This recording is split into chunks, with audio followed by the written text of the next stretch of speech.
C'est bon? Bien, bonsoir à toutes et à tous. J'ouvre donc ce conseil municipal du 19 février 2026, dernier conseil municipal de notre mandat. Comme d'habitude, je fais l'appel. Donc moi-même présent. Arnaud Padeloup. Présent. Jessica Drouet. Présente. Thomas Alberstadt aura du retard. Fatima Elouari. Présente. Sébastien Martin. Zora Imad. Présente. Marino Archambault. Blanche Gall aura aussi du retard. Jacques Varlet, absent. Isabelle Anquetin. Corinne Ringeval a donné pouvoir à Jessica Drouet. Isabelle Bento a donné pouvoir à Arnaud Padeloup. Vincent Planche. Adam Bakaklik. Présent. Frédéric Bracqueville. Présent. Guillaume Chabrier. Emmanuel Avril. Joseph a donné pouvoir à Zora Imad. Dina Varejao a donné pouvoir à Fatima Elouari. Jade Mouton-Godet, absente. Gisèle Papa. Fabien Dubiasi m'a donné pouvoir. Lornold. J'ai le pouvoir de M. Varlet. Ah, mais il ne nous l'a pas envoyé. Vous l'avez là? Je le veux bien, s'il vous plaît. Donc, présent. Lassana Dishan. Il vous l'a envoyé? Non.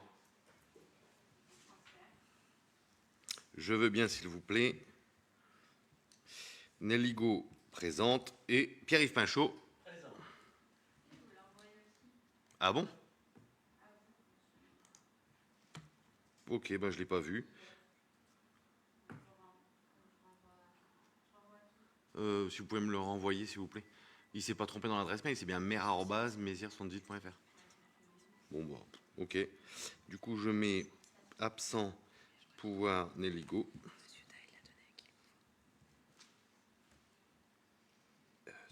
Zora. Oui. Non, il a changé. Et ensuite, on a dit, du coup, qu'est-ce qui est notre absent? Jacques Varlet, du coup, vous l'avez? Ok. Ah, Thomas est dans la place? Ok, Thomas.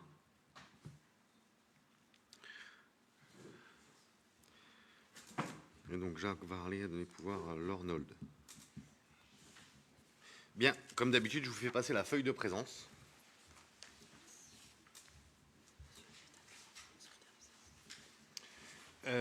Je vous propose, comme d'habitude, et ce depuis le début du mandat, que notre Benjamin, qui vient d'arriver avec quelques minutes de retard, je sais qu'il a couru, merci Thomas, qui soit notre secrétaire de séance. C'est bon pour tout le monde? Bravo Thomas, tu es donc secrétaire de séance. C'est bon pour la... Vous n'oubliez pas de signer là où vous avez pouvoir, comme d'habitude. Donc en point d'information, vous avez d'abord les décisions du maire, ensuite vous avez les différents rapports de GPSO, et il y a aussi la restitution des travaux thématiques du Conseil des citoyens de 2024 à 2026, puisque c'est leur c'est leur fin de mandat. Et Thomas, là-dessus d'ailleurs, tu voulais dire un mot certainement? Très rapide. Eh ben, je te laisse la parole, vas-y Thomas. Ah, allez-y, appuyez sur votre micro. Oui, dans la décision du maire, vous parlez d'un virement de crédit, c'est la décision numéro 40, je ne l'ai pas trouvée. D'accord. Alors je l'ai là, si vous voulez, vous pourrez la prendre en photo. Oui. La décision numéro 40, elle est simple, c'est que vous savez, dans le cadre des pouvoirs qui me sont attribués, dès lors où on ne touche pas au chapitre 12, je peux parfois bouger de chapitre à chapitre. Et donc en synthèse, on a eu plus 2689,44 € sur le 014, qui touche à la taxe d'habitation sur le logement vacant. Donc on a eu un plus. Et on avait un besoin en énergie-électricité, donc en chapitre 11. Et donc on a parce qu'on arrive en fin de mandat, ça évite les décisions modificatives de budget. C'est ce qui est attribué. Hein. Et donc on passe 2689 € du chapitre 14 au chapitre 11. D'accord. Voilà, c'est juste ça. D'accord. Pas d'autres questions? Non. C'est bon. Thomas, du coup, je te laisse la parole sur le Conseil des citoyens. Excusez-moi.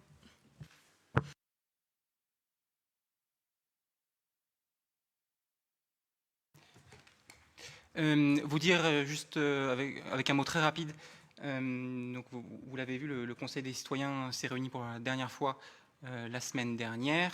Et donc pour un petit récapitulatif de leurs travaux sur ce mandat de 2 ans, donc ils ont à la fois travaillé sur un projet, on le verra un peu plus tard, au titre du budget participatif, mais ils ont aussi, et c'est leur second rôle, travaillé sur des sujets de fond pendant 2 ans, pendant une ou plusieurs séances, avec aussi des adjoints en charge des différents sujets qui sont venus à leur présenter leurs travaux menés pendant notre mandature, mais aussi échanger librement avec eux.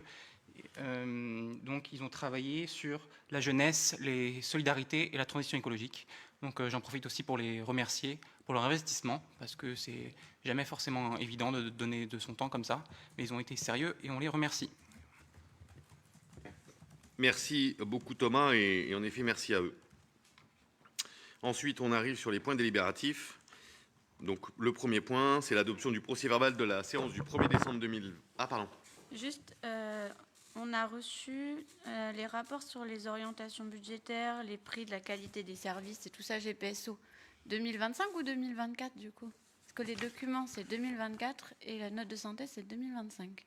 Normalement, les rapports que vous avez reçus, c'est vous avez le rapport développement durable 2025, le prix sur la qualité des services publics 2025 et le ROB, comme 2026. On va le faire ce soir, 2026. Et bien sur les documents c'est 2024. Ah. Alors est-ce que c'est une erreur de syntaxe ou est-ce que c'est vraiment les 2024 qu'on vous envoyait? Vous avez regardé si c'était le vrai ROB ou... Alors le ROB 2026, mais prix, qualité des services, etc. c'est 2024. Ah bon, on regardera si c'est une erreur.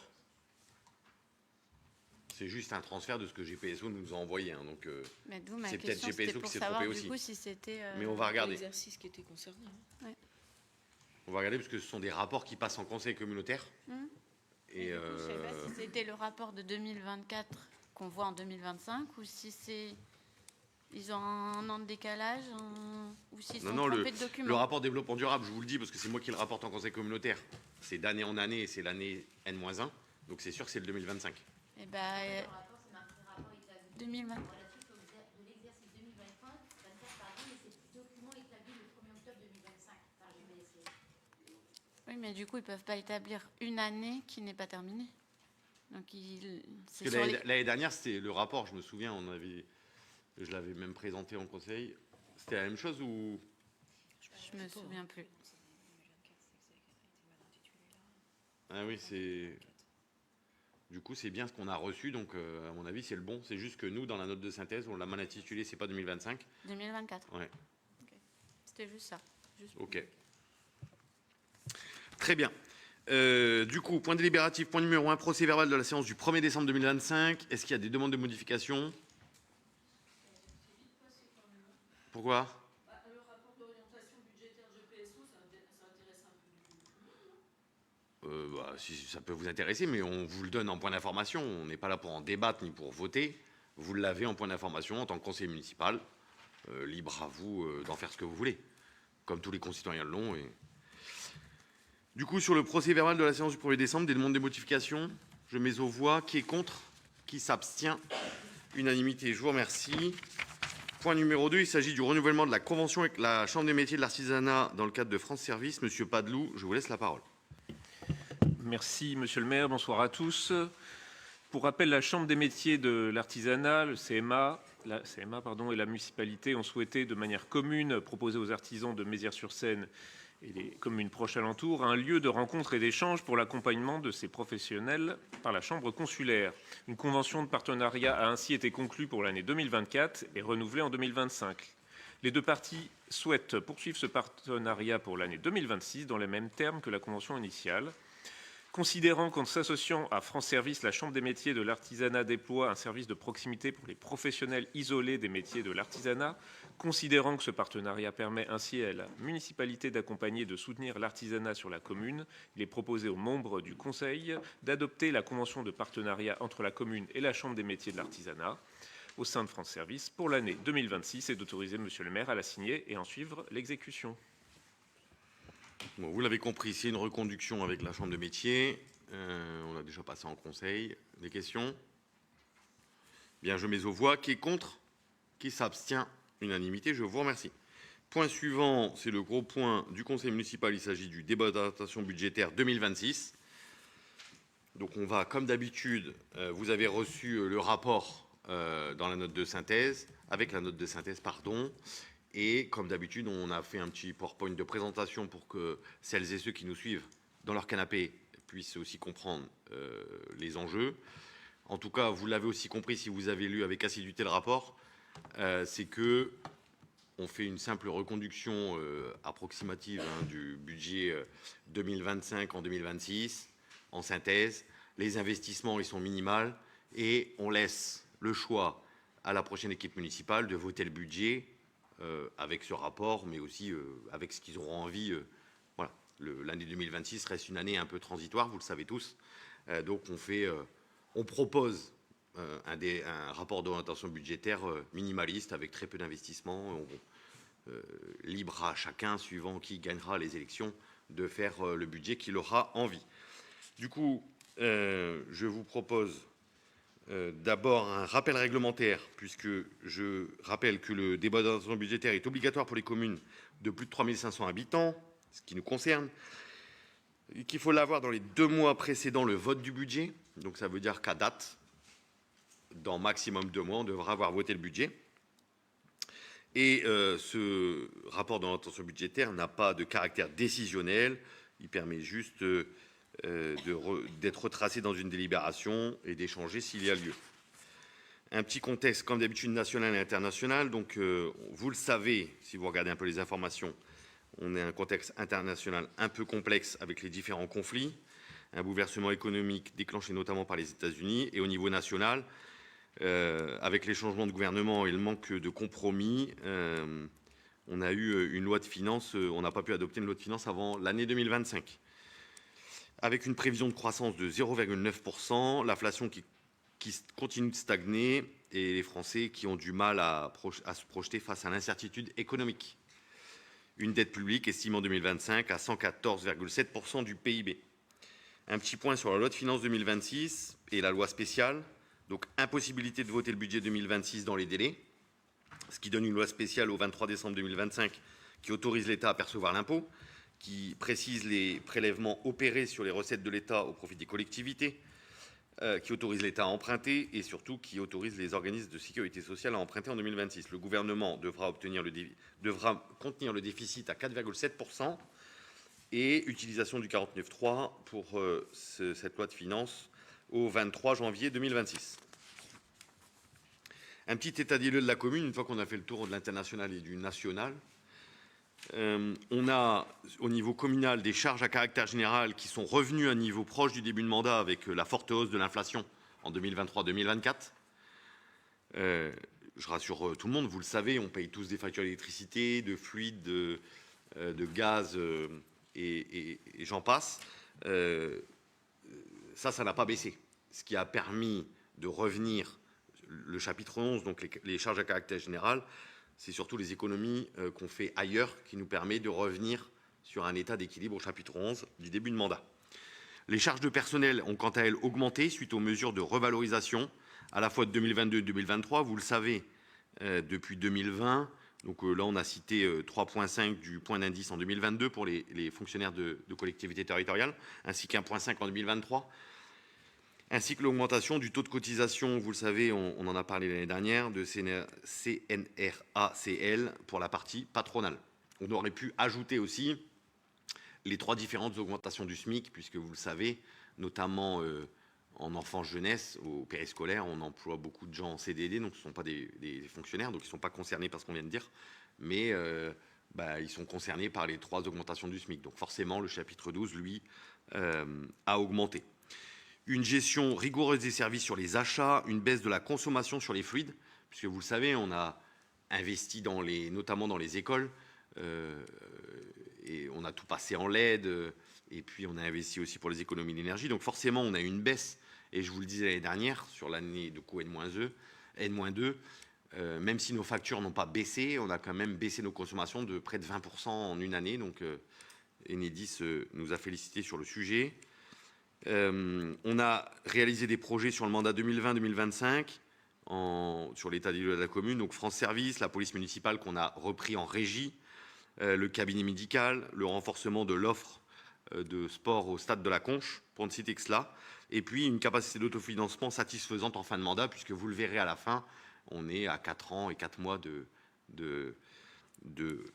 capacité de désendettement. Donc ça veut, ce qui signifie pour ceux qui nous regardent, si on n'investit rien, en 4 ans, on n'a plus de dette. Voilà.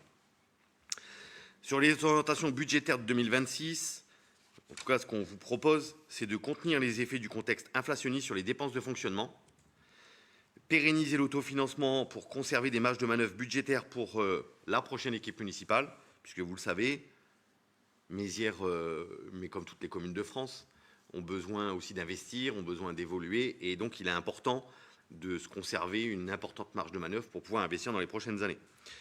Le maintien d'une politique d'investissement soutenue et responsable, c'est important. Et puis, parce qu'on peut aussi se dire, bon, on n'investit plus, mais en tout cas, nous, on pense que en 2026, on ne le fera pas, mais les prochaines années, il sera important d'avoir cette pomme pour la soif pour investir, parce qu'on aura des grands besoins dans les écoles et ailleurs. Et puis, du coup, une gestion optimisée de la dette. Vous verrez, on est bien en deçà de la moyenne de la strate nationale, puisque je crois qu'on doit être à 400 € par habitant, alors qu'on est à 700 € sur une commune de même strate. Mais c'est important de conserver cela. Les prévisions, donc d'abord au niveau du fonctionnement. Alors vous le savez, je ne vais pas prendre tous les chapitres, mais on va dire notamment en dépenses. Les deux gros chapitres, c'est le chapitre 11, donc les charges à caractère général, et puis le chapitre 12, les ressources humaines, qui représentent 50% du budget. Donc on prévoit 2,4% d'augmentation sur le chapitre 11, notamment sur les fluides, les prestations de services, ce qui est cantine, etc.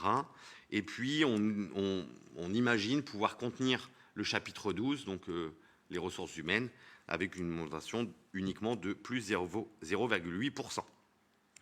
Sur les recettes, donc les deux gros chapitres des recettes, à la fois il y a tout ce qui est le chapitre 70, les services aux administrés, la location de la salle polyvalente, enfin la salle arc-en-ciel, la restauration scolaire, le périscolaire, etc. Donc tout ça, c'est dans le chapitre 70. Donc là, on prévoit un maintien des recettes. Et puis le deuxième gros chapitre, c'est impôts et taxes. On prévoit une augmentation de 0,25%. Un petit point sur le volet ressources humaines, puisque ça fait partie du débat d'orientation budgétaire. Donc aujourd'hui, les effectifs permanents de la collectivité, c'est 57 agents, dont 38 titulaires et 19 non titulaires, dont 43 femmes et 14 hommes. Mais tout ça, vous l'avez dans le rapport, vous le savez, je ne vous apprends rien.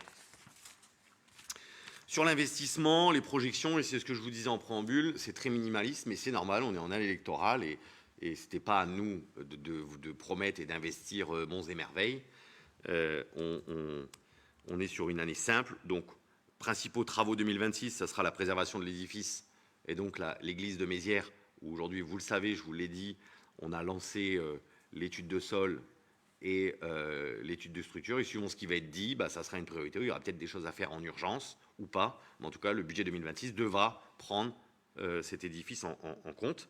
Le matériel réglementaire, notamment pour la police municipale, vous savez qu'on est censé acheter régulièrement, et donc ça, c'est de l'investissement.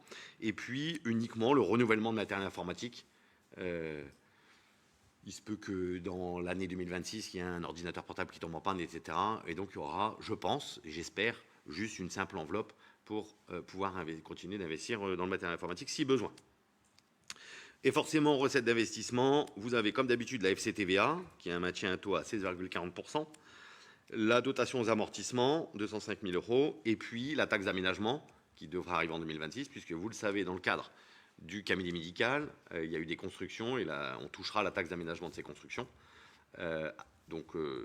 Pour rappel, GPSO a délibéré sur le sujet, on touchera 70% de la taxe d'aménagement qui a été perçue par GPSO en 2026. Sur la structure de la dette, ce que je vous disais aussi tout à l'heure, donc l'encours de la dette au 31 décembre 2026 sera de 1 905 000 €, ce qui fait un emprunt moyen par habitant à 481 €, là où une commune de même strate est à 710 € par habitant. Donc on est bien en dessous de la strate. Et puis, comme je vous disais aussi tout à l'heure, en capacité de désendettement, sur 2025, on est à 4 ans et 4 mois. Voilà. Est-ce que vous n'êtes pas d'accord avec certaines choses? Est-ce que vous auriez voulu que dans le rapport, il y ait d'autres choses? Je vous écoute.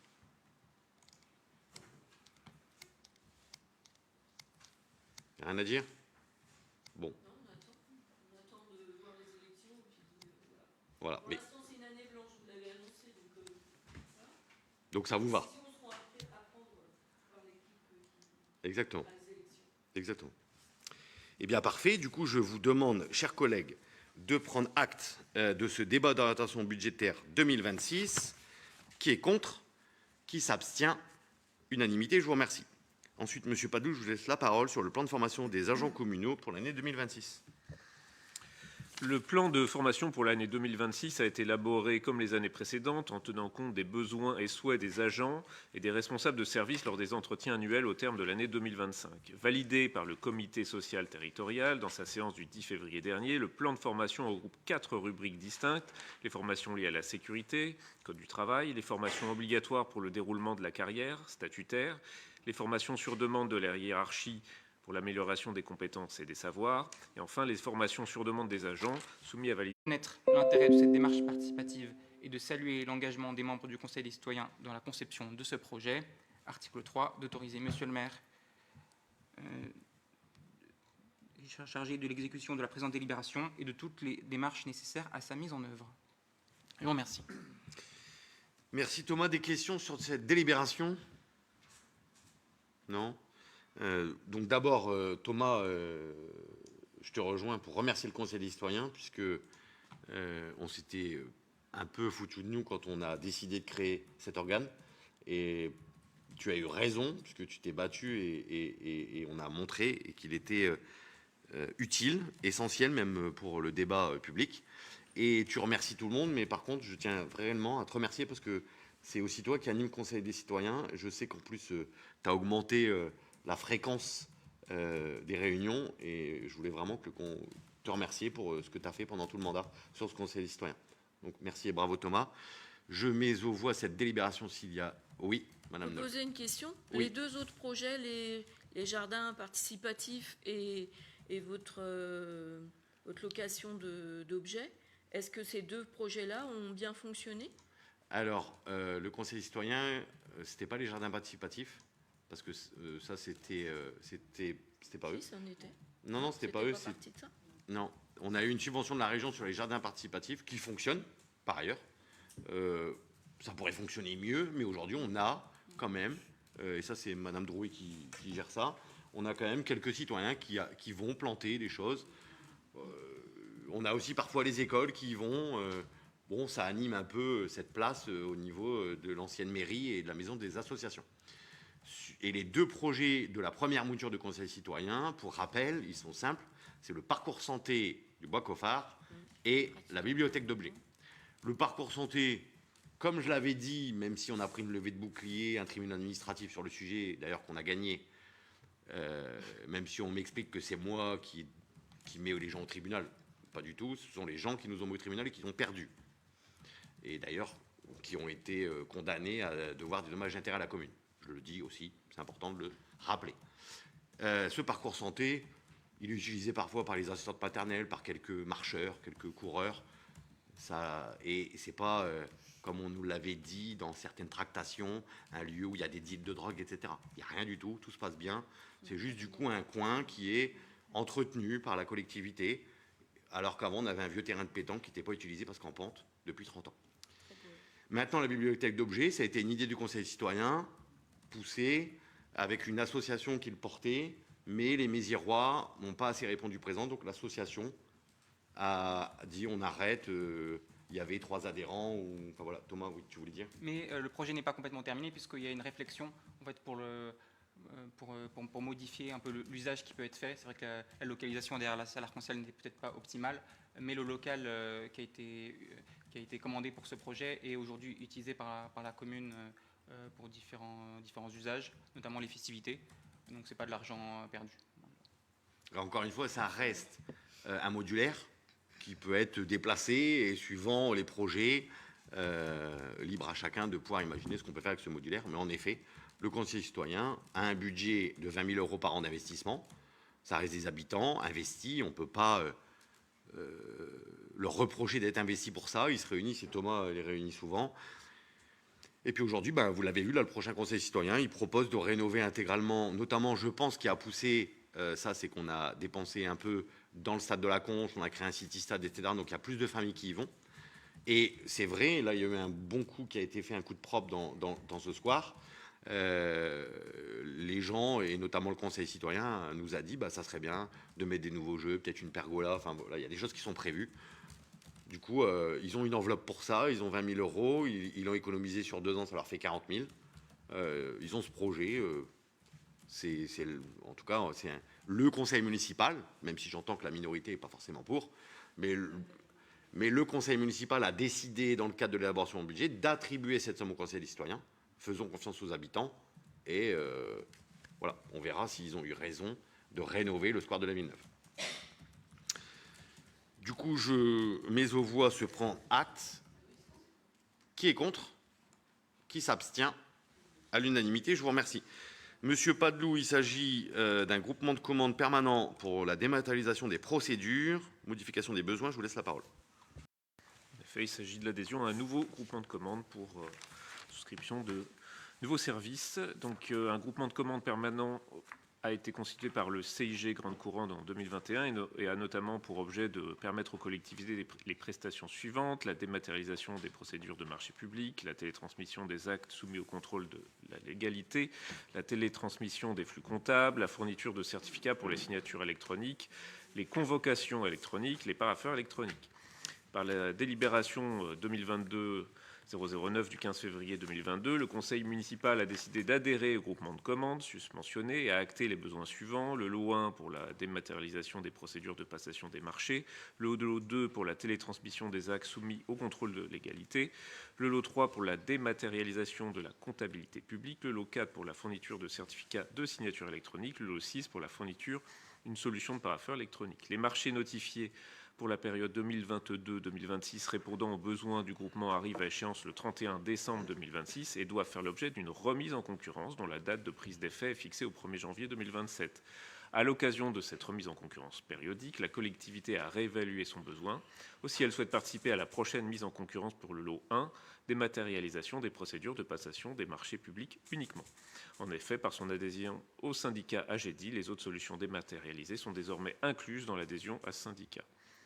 Il est donc proposé aux membres du Conseil, article 1er, de participer à la remise en concurrence des prestations 2027-2030 pour le lot suivant, lot 1, dématérialisation des procédures de passation des marchés publics.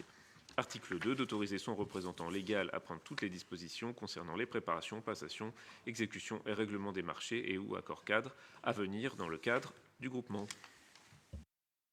Merci, monsieur Padeloup. Des questions? Bien, je mets aux voix cette délibération. Qui est contre? Qui s'abstient? Unanimité, je vous remercie. J'ai reçu une question orale, comme le réglementaire le stipule, de Pierre-Yves Pinchot, comme d'habitude dans le délai réglementaire. Donc Pierre-Yves, je vous laisse me poser votre question. Oui, ma question porte sur l'information annuelle du conseil municipal sur l'activité de la société d'économie mixte Mézières Investissement. Donc nous savons que la commune est actionnaire de la société d'économie mixte Mézières Investissement, qui a été constituée le 14 juin 2024, et notamment pour la réalisation et l'exploitation de la maison médicale. Conformément aux dispositions de l'article L 1524-5 du Code général des collectivités territoriales, le représentant de la commune au conseil d'administration d'une SEM doit rendre compte annuellement au conseil municipal de l'activité de la société. Alors je me suis interrogé, peut-être y a-t-il des documents qui ont été distribués ou communiqués et qui m'ont échappé. Un rapport, à quelle date a-t-on eu le dernier rapport écrit concernant l'activité de la SEM, qui aurait été communiqué donc au conseil municipal? Est-ce que les comptes annuels de la SEM approuvés, le rapport de gestion, le rapport du commissaire aux comptes ont été transmis aux conseillers municipaux? Compte tenu des enjeux financiers attachés à ce projet, notamment s'agissant des engagements de la commune et des conditions de location aux professionnels de santé, il apparaît essentiel que le conseil municipal dispose d'une information complète et régulière. Donc, je posais la question d'un compte-rendu de l'activité de la SEM. Bien, merci Monsieur Pinchot. En réponse, sachez que le rapport annuel pour 2024 a été présenté et adopté en conseil municipal le 30 juin 2025. Ce rapport a été accompagné en outre du compte de résultats et du bilan comptable de la SEM pour l'exercice. La législation impose la production de ce rapport devant le conseil municipal à un rythme annuel, sans préciser de délai. Le rapport pour l'année 2025 sera donc présenté avant l'été, comme l'an passé, le temps pour le conseil d'administration de la SEM d'adopter les écritures de clôture de l'exercice. Vous savez, c'est une société, comme une société de droit privé, elle termine son exercice en décembre, tant que l'expert comptable, etc., valide les comptes, on valide en conseil d'administration. Et donc aujourd'hui, il est trop tôt de le faire et on le fera après le vote du budget en juin 2026, comme on l'a fait en juin 2025. Par ailleurs, je n'ai pas trouvé de mention indiquant que le rapport du commissaire aux comptes doit également être produit en conseil municipal. Les élus sont majoritaires au sein de la SEM, les élus du conseil municipal. Et si l'opposition souhaite y siéger, elle peut déposer une candidature en ce sens lors de la désignation des représentants. La proportionnelle ne s'y applique pas. Voilà. Ai-je répondu à votre question? Oui, alors je constate que je n'ai pas eu de chance parce que je suis très peu souvent absent au conseil municipal, mais celui du 30 juin, effectivement, je ne devais pas être là. Je devais déjà être parti en vacances. Donc, ce qui explique que je n'ai pas souvenir de cet examen d'un compte-rendu. Très bien. Merci, Monsieur Pinchot. Merci. Étant donné, chers collègues, que c'est le dernier conseil municipal du mandat, exceptionnellement, si quelqu'un souhaite prendre la parole, je peux la lui laisser. Monsieur Pinchot, je vois que vous levez le doigt. Oui. Et Thomas après, ok. Alors, en ce qui me concerne, c'est mon dernier conseil municipal. Après 2 mandatures de 6 ans, donc 12 années de conseiller municipal à Mézières-sur-Seine, bon, c'est bien. Et il faut laisser la place aux jeunes. Alors, je ne voudrais pas partir sans saluer et remercier toutes les personnes qui m'ont accompagné dans cette dernière mandature.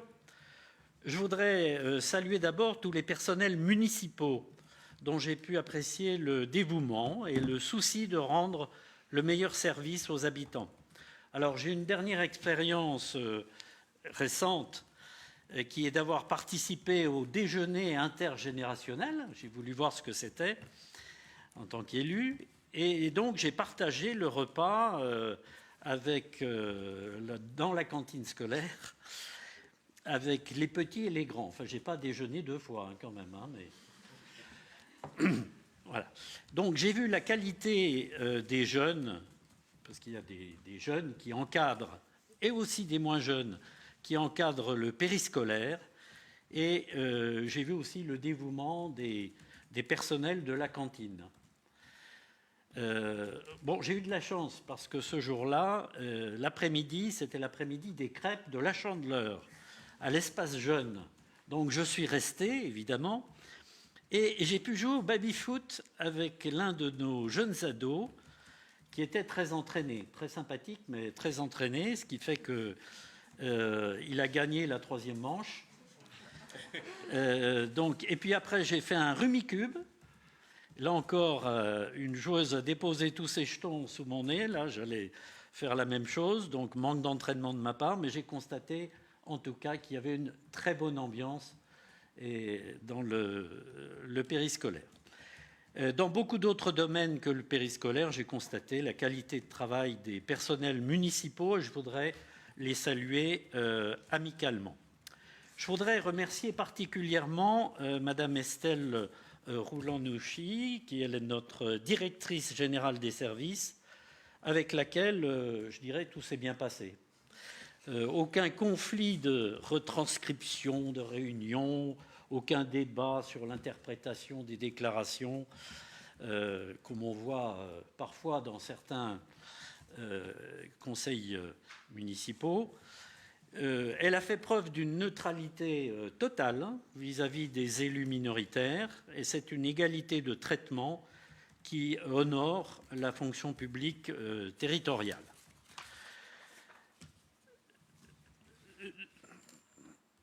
Bien sûr, je n'oublie pas tous mes collègues, les élus, conseillers municipaux, les adjoints. J'ai pu voir leur engagement sur le terrain au service de la population, leur dévouement. Je les félicite et je les remercie. Vous avez été également respectueux des élus minoritaires et cela vous honore. Et enfin, je voudrais faire un remerciement tout particulier à Monsieur le maire, Franck Fontaine, parce que c'est un vrai maire républicain. Le mot est galvaudé, mais c'est un mot important. C'est-à-dire, c'est quelqu'un d'ouvert avec qui on peut échanger, discuter librement et calmement, même si on n'est pas d'accord et si on ne partage pas les mêmes engagements politiques, ce qui est mon cas. Alors, je rappelle qu'en 2022, Franck Fontaine, avec un certain nombre d'élus du MODEM, a eu un geste républicain fort, symbolique certes, mais courageux. C'est un geste politique que j'ai trouvé chevaleresque dans un milieu qui ne l'est pas toujours. C'est assez rare pour qu'on puisse le souligner. En tout cas, moi, je n'oublierai pas ce geste. Donc, merci à Franck Fontaine d'être un vrai maire républicain. Voilà ce que je voulais vous dire à tous amicalement, et je voulais dire aussi bon vent à la nouvelle équipe qui sera issue des urnes en mars prochain. Merci Pierre-Yves. Et je prends ces remerciements, notamment pour notre directrice générale de service, pour l'ensemble de la collectivité et des agents, ainsi que pour moi-même. Voilà, tu m'as beaucoup touché et merci vraiment à toi. Thomas. Merci, monsieur le maire. Monsieur le maire, chers collègues, chers habitants. Au moment de clore ce dernier conseil municipal du mandat, je souhaite, au nom de notre groupe majoritaire Agissons pour Mézières, partager quelques mots empreints de gratitude et de sincérité. Être élu local, nous le savons, c'est un honneur. Mais c'est avant tout un engagement exigeant. Derrière chaque décision, derrière chaque projet, derrière chaque délibération, il y a des heures de travail souvent invisibles. Réunions tardives après la journée professionnelle, week-ends consacrés au dossier ou à l'encadrement des événements communaux, des arbitrages parfois difficiles. Cet engagement suppose aussi des sacrifices personnels et familiaux que chacune et chacun d'entre nous a consenti avec le sens du devoir et l'amour de notre commune. Mais un mandat municipal, ce n'est jamais une aventure solitaire. Il est une œuvre collective. Nous tenons à saluer chaleureusement l'implication de l'ensemble des élus. De notre majorité municipale, tout d'abord, dont l'engagement n'a jamais fait défaut, puisqu'en 6 ans de mandat, le quorum ne nous a jamais manqué pour chacun des 45 conseils municipaux. Merci à vous, monsieur le maire, pour avoir su fédérer notre équipe diverse et avoir toujours fait preuve d'écoute et de dialogue au sein de notre équipe, comme avec les Méziérois. Merci aussi aux élus de l'opposition qui ont permis de faire vivre le débat démocratique local, alors de manière plus ou moins constructive, mais c'est le jeu. Évidemment, nous adressons des remerciements particuliers aux services municipaux, et je me tourne là vers notre directrice générale des services. Le professionnalisme et le dévouement de nos agents, véritables piliers du service public local, ont permis chaque jour de concrétiser nos décisions au service des habitants. Nous avons par ailleurs aussi une pensée pour les agents et les élus qui nous ont malheureusement quittés au cours du mandat. Au-delà des élus et des agents, notre reconnaissance va bien sûr aux acteurs locaux, associations, bénévoles, enseignants, commerçants, qui font vivre notre territoire et renforcent le lien social. Enfin, merci à vous, Méziéroises et Méziérois, pour votre confiance, vos idées, vos critiques parfois, mais toujours utiles pour améliorer l'action publique. Ce mandat, démarré avec le Covid, on s'en souvient, aura été marqué par bien des défis, mais aussi par des avancées rendues possibles grâce à cette mobilisation collective. Servir Mézières-sur-Seine est une responsabilité qui nous honore et nous oblige. Alors, Continuons ensemble à faire vivre l'esprit d'engagement et de solidarité qui fait la force de notre commune. Vive Mézières-sur-Seine. Je vous remercie. Merci Thomas. Et du coup, j'ai plus grand-chose à dire. Vous avez tout dit. Je remercie sincèrement notre directrice générale des services qui nous a accompagnés pendant 5 ans, ainsi que l'ensemble des services de la municipalité. Et puis on les a oubliés, et je sais que c'est leur dernier conseil municipal aussi, la société AEITEC qui retransmet depuis 2020 nos conseils municipaux. Je ne trahis pas les choses en disant que c'est leur dernier, puisqu'ils arrêtent l'activité, en tout cas de retransmission des conseils municipaux. Donc je ne sais pas comment on fera pour le prochain mandat, mais en tout cas on essaiera de trouver un nouveau prestataire. On va essayer, on verra. En tout cas, vraiment, je voulais aussi les remercier parce que c'est un travail complémentaire de leur activité principale. Et ils ont tenu leur engagement d'être là jusqu'au dernier jour, jusqu'au dernier conseil municipal. Donc voilà, j'ai pris beaucoup de plaisir à être maire de Mézières depuis 2020. J'y suis encore jusqu'au 15 mars, je vous rassure. Même si on m'a appris que j'avais le droit de signer les choses que jusqu'à fin février. 1er mars, vous avez raison, Pierre-Yves, sur l'engagement de la DGS. Ça m'a dit 1er mars, vous ne signez plus rien, monsieur le maire. OK. Voilà, mais en tout cas, j'ai pris beaucoup de plaisir et j'espère que les prochaines semaines se passeront bien. Comme je l'ai dit au dernier conseil municipal, je souhaite une campagne apaisée, une campagne de projet, une campagne qui ne soit pas tournée vers les individus, mais qui soit tournée vers les projets de Mézières et une campagne qui nous grandisse tous. Voilà. Merci à vous pour ce dernier conseil municipal. Merci à tous mes élus pour leur engagement pendant toute cette période. Et je vous dis à bientôt. Merci.